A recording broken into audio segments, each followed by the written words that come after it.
Au départ, notre objectif était simple, trouver un job en ferme. Pas besoin de compétences particulières, ni d'un anglais parfait, et en plus c'était la saison des récoltes autour de Brisbane. Sur le papier, franchement, tout semblait parfait. Sauf que rien ne s'est passé comme prévu. Après 1, puis 2, puis presque 3 semaines, toujours aucun retour des fermes. Et pendant ce temps-là, notre budget fondait à vue d'œil, surtout à cause du logement, en payant environ $600 par semaine dans notre auberge de jeunesse.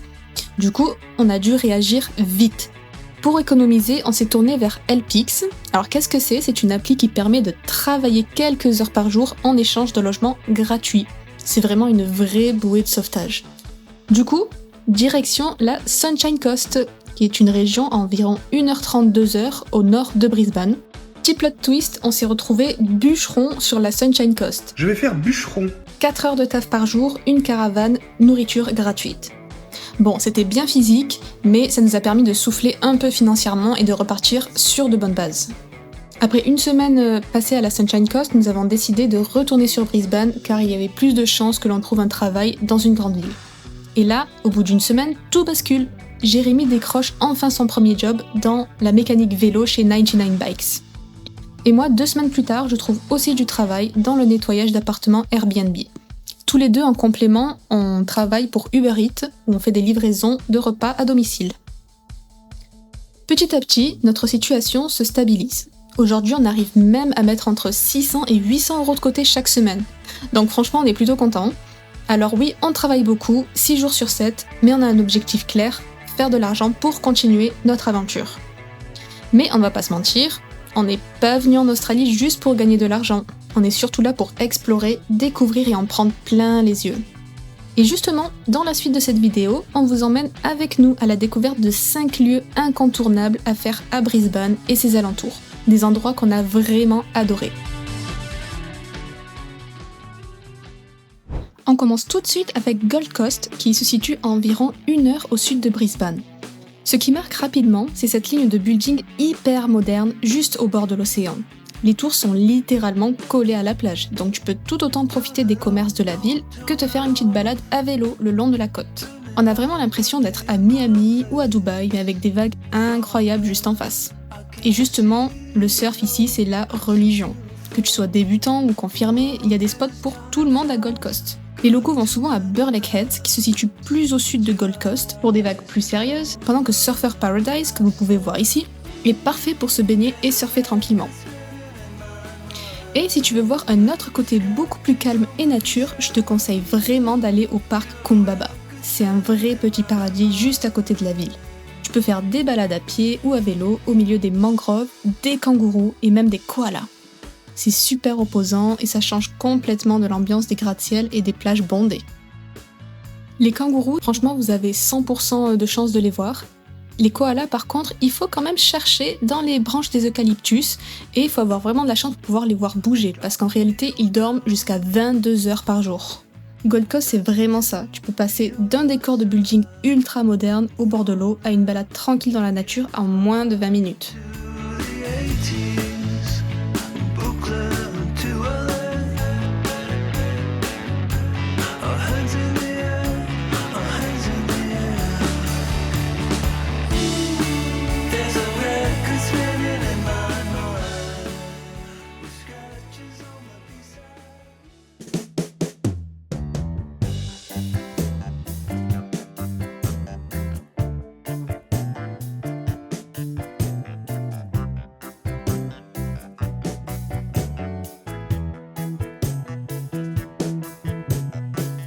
Alors nous sommes actuellement à Byron Bay, c'est l'endroit le plus à l'est de l'Australie. Nous sommes vraiment sur la pointe là, avec tout l'océan qui s'étend devant nous. Donc vraiment le plus à l'est du pays. On vient de voir plein de dauphins, c'est magnifique.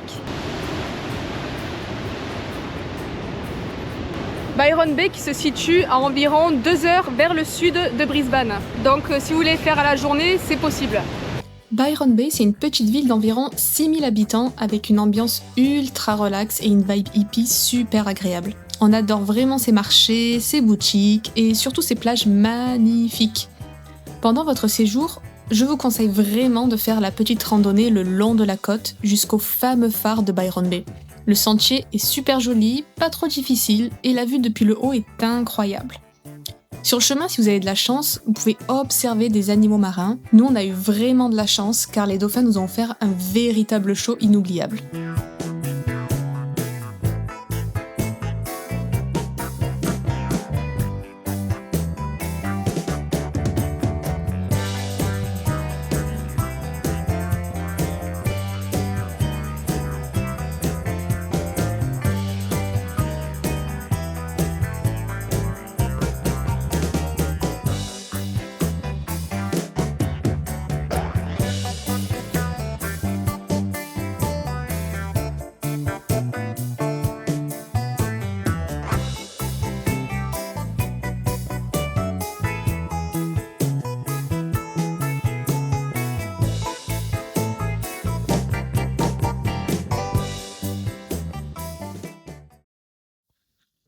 On s'éloigne un peu des côtes pour s'enfoncer dans la forêt tropicale de l'Australie. Donc il y a plusieurs parcs super sympas à moins de 2 heures de Brisbane, accessibles en voiture. Il n'y a pas besoin forcément de gros 4x4 pour y aller, nous on a juste une petite voiture citadine et ça le fait très très bien. Nos préférés sont les parcs d'Aguilar, le parc Springbrook et le parc Main Range. Les forêts tropicales sont magnifiques, la végétation est vraiment très différente de ce qu'on peut connaître en Europe, car il y a beaucoup d'espèces qui sont endémiques de l'Australie. C'est aussi l'occasion de voir différents animaux, tels que ces petits marsupiaux, les pas de melon à pattes rouges.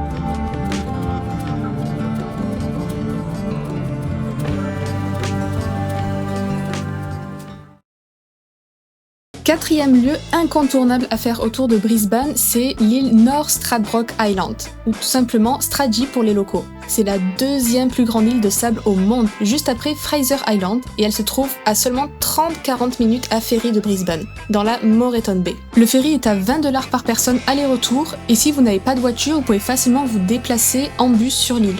Franchement, c'est un vrai petit paradis australien. Des plages de sable blanc à perte de vue, des eaux turquoises et une ambiance ultra chill, loin de la folie de la Gold Coast. Ici, on a fait la North Gorge Walk à Point Lookout. C'est une petite balade magnifique où on peut observer la faune marine. Nous, on a eu de la chance de voir des tortues, mais je sais qu'on peut y voir des dauphins, des raimentas et même à la bonne saison, on peut y voir des baleines. On a aussi vu des kangourous qui se baladent tranquillement dans l'île et aussi des petits oiseaux assez marrants. Que tu sois là pour surfer, faire du 4x4 sur la plage, plonger, observer les baleines en hiver ou juste te poser avec un bon bouquin, Stradgy c'est le spot parfait pour déconnecter et recharger les batteries. Franchement, on comprend pourquoi les gens ont fait une tradition et reviennent tout le temps sur cette île. Donc si vous êtes près de Brisbane, franchement foncez, vous allez adorer.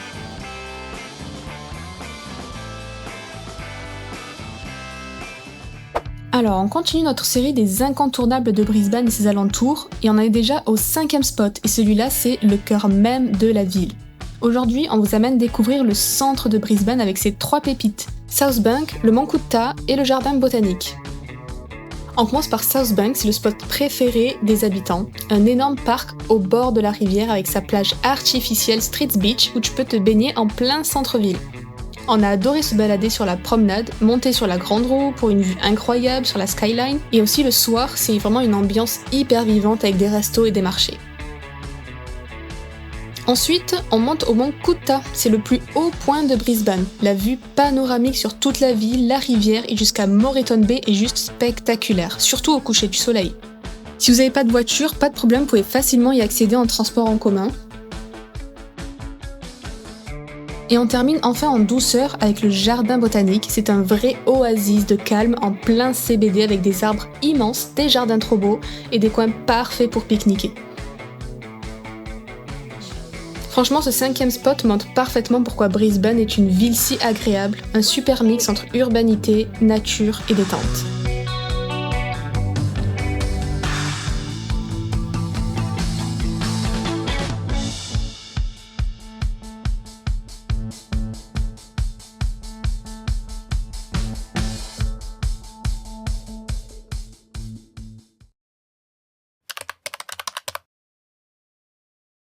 Alors là, on se retrouve à Sydney pour visiter un petit peu la ville et surtout la vieille ville. Et regardez ce qu'il y a devant nous. T'es contente? Oui. Alors sachez qu'on est venu ici juste pour prendre la photo devant l'opéra. Ouais. Et là, il fait super beau, super chaud. Après, on est en début d'hiver, donc il fait genre 19 degrés. Ouais, après 19 degrés. 19 degrés l'après-midi. Ça va. Là, il y a tous les bateaux, etc. Il y a un énorme bateau là-haut au bout. Et les gens, je crois, ils prennent la photo, la fameuse photo juste là-bas. Donc peut-être qu'on va marcher. On va marcher tout ça là. Prendre la fameuse photo. Cyrine, elle est fan de l'opéra.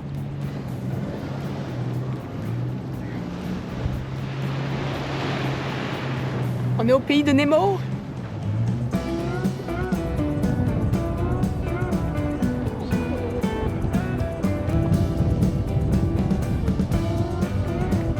Ah, c'est quand même grand, hein. Là, il y a les petites mouettes qui ont voulu attraper Nemo. Et derrière, je pense, c'est la vieille ville. On va faire un petit tour aussi après. On va faire le tour de l'opéra, là. Alors pour info, on croit vraiment que l'opéra de Sydney est blanc, mais pas du tout. Il est bien quadrillé et un peu crème beige. Là, on est au parc botanique qui est juste à côté de l'opéra et il y a des... les cacatoès, ça huppe jaune. C'est la première fois qu'on les voit de autant près. Là, ils me regardent. Il y en a plein là. Il y en a plein là-bas.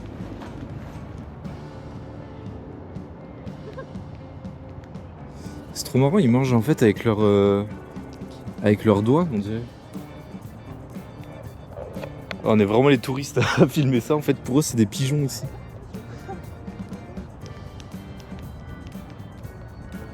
On est actuellement au Royal Botanic Garden et d'ici on a vraiment une superbe vue de l'opéra et de la skyline de Sydney.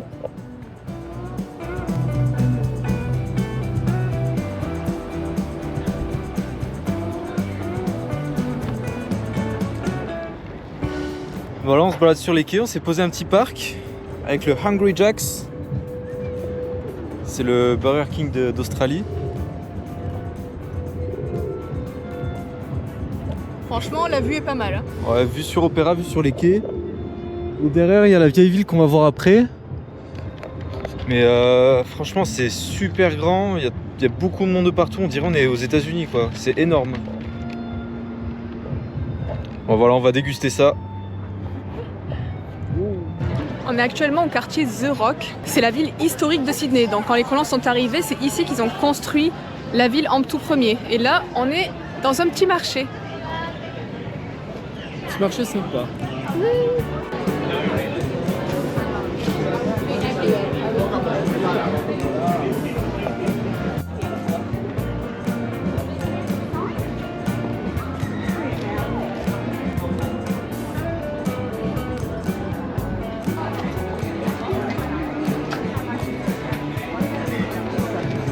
Et là on passe sous le gros pont qu'on a vu tout à l'heure.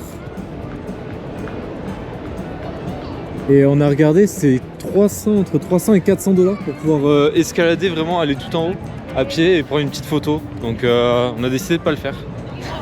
Un peu cher.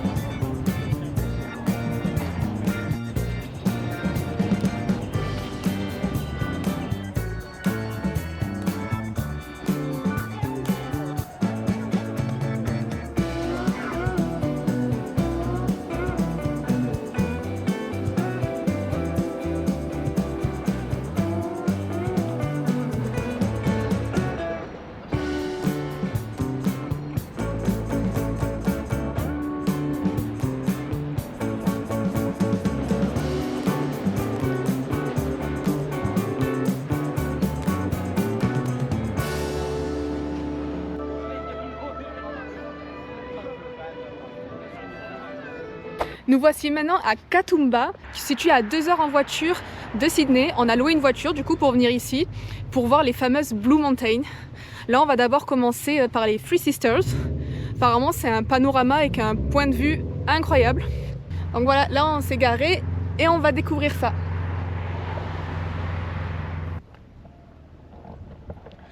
Bon, on est arrivé au premier point de vue où on voit toute la vallée où il y a les Blue Mountains. C'est vraiment dépaysant, on dirait vraiment pas qu'on est en Australie parce qu'en plus on est en automne.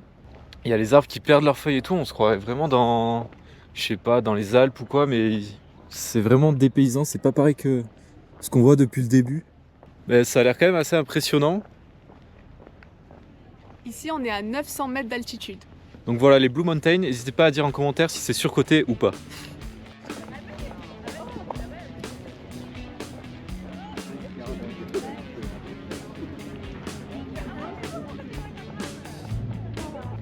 Les fameuses Three Sisters d'ici. Ça donne un peu le vertige. Ouais, quand même.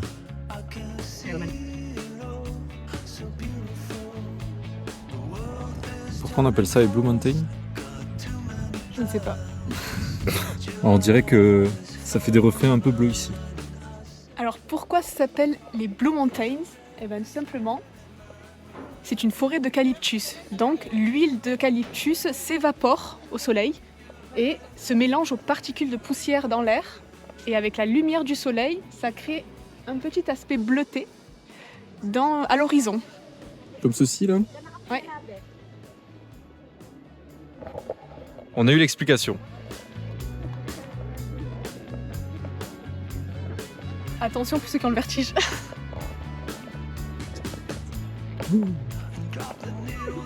Oh purée.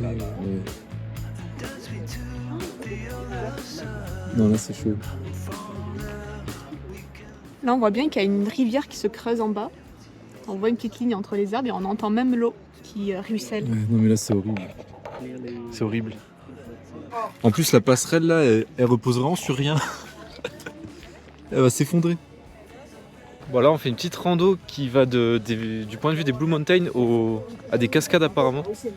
Sur le panneau ça disait 1 heure de marche et sur Maps 15 minutes. Donc on va voir. Voilà, c'est dans la forêt. C'est vraiment sympa. C'est sympa.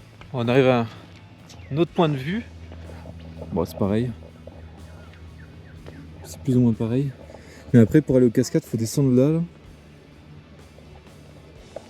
On va voir ce que ça donne. 20 minutes? Bon, on est passé de 1 heure à 20 minutes en 5 minutes.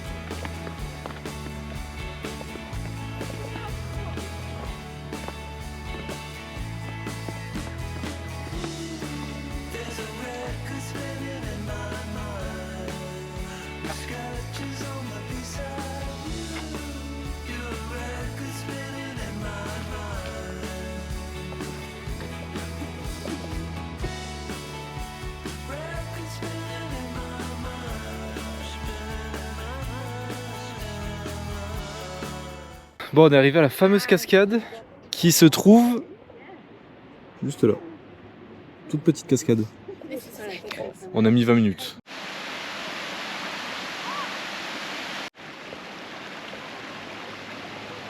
On avait espoir, regardez ce qu'on vient de voir à côté.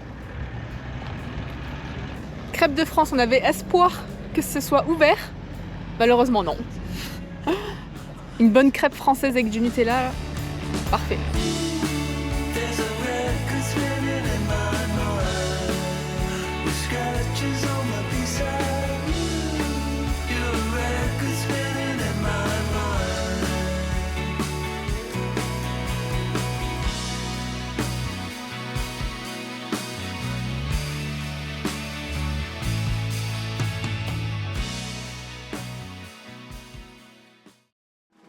Bon, après 6 mois passés en Australie, notre aventure s'achève ici. Nous sommes actuellement à Manly. On s'est dit on va voir l'océan une dernière fois avant de partir. Regardez ce qui s'étend devant moi. Ce bleu là va nous manquer vraiment, et le soleil surtout. Donc pour résumer notre aventure australienne, on va dire que c'est pas facile tous les jours. Au début on a vraiment galéré à trouver du travail, mais en prenant du recul, on arrive facilement à être indulgent envers nous-mêmes. On se dit quand même on est loin de notre pays, loin de nos repères, dans un pays qui ne parle pas le français. Soyez indulgents envers vous-même si vous venez dans un autre pays, loin de chez vous. Bref, notre voyage en Australie se termine ici. Nous prenons l'avion demain en direction de... On vous dit pas ça, vous verrez dans la prochaine vidéo. Abonnez-vous justement pour ne rien rater de notre nouvelle aventure dans un nouveau pays. Ciao ciao!